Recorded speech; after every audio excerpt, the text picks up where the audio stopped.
I am so sick and tired of ESPN deciding to divide us instead of bring us together.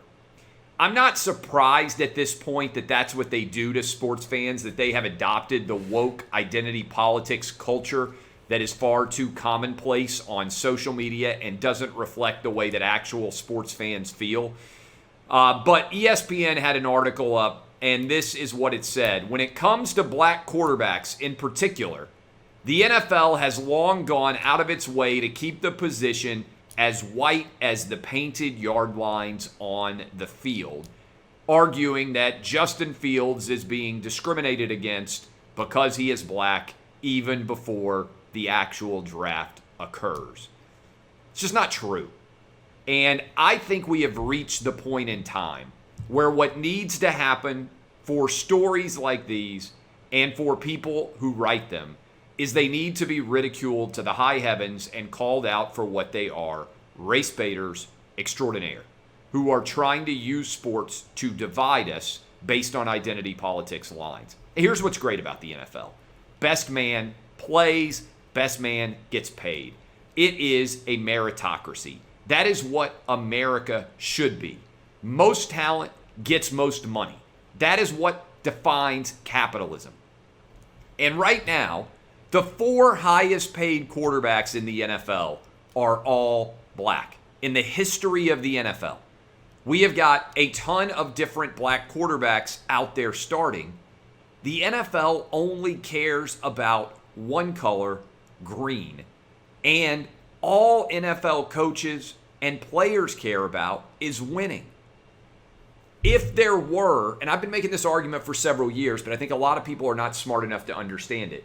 If there were a market inefficiency in the NFL because of racism, that is, if people were deciding to be racist against black quarterbacks, then you could exploit that market inefficiency in a highly competitive industry by drafting black quarterbacks yourself and taking advantage of the racism inherent in other teams' decisions, leading your team to win more often.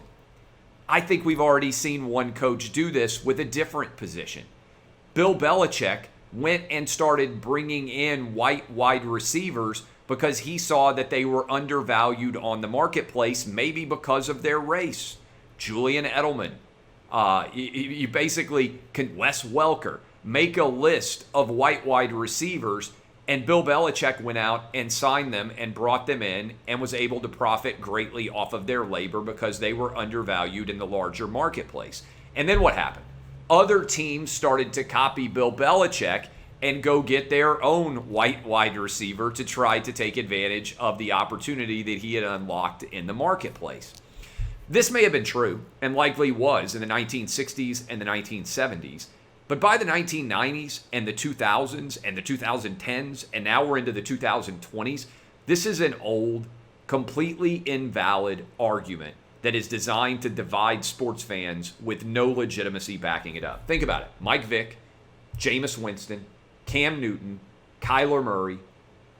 If you had any doubt at all about the power, these are all guys who have gone number 1 overall. Jamarcus Russell, I just listed 5 different black quarterbacks that have been drafted number 1 overall in the 21st century. And just to bring into mind here, Jameis Winston was drafted number 1 overall, despite the fact that he had been credibly accused of rape while he was at Florida State and was arrested for stealing crab legs, calling into question much of his judgment, yet he still went number 1 overall to the Tampa Bay Buccaneers. If anybody was going to be discriminated against, it would have been Jameis Winston because of his off-the-field related issues, yet his talent was significant enough that NFL teams were willing to take him number 1 overall. Tom Brady, the most successful quarterback of all time, fell all the way to the 6th round. 2 black quarterbacks were drafted over him, Spurgeon Wynn and T. Martin. That wasn't because of racism. It's because figuring out who is and who is not a good quarterback is a very difficult thing to do, even for people who have spent their entire lives studying football. If Justin Fields was projected by any of the teams that have the draft pick to be an incredible, transcendent talent who would take their team to multiple Super Bowls, he would be drafted at a high level. He still probably will be drafted at a high level.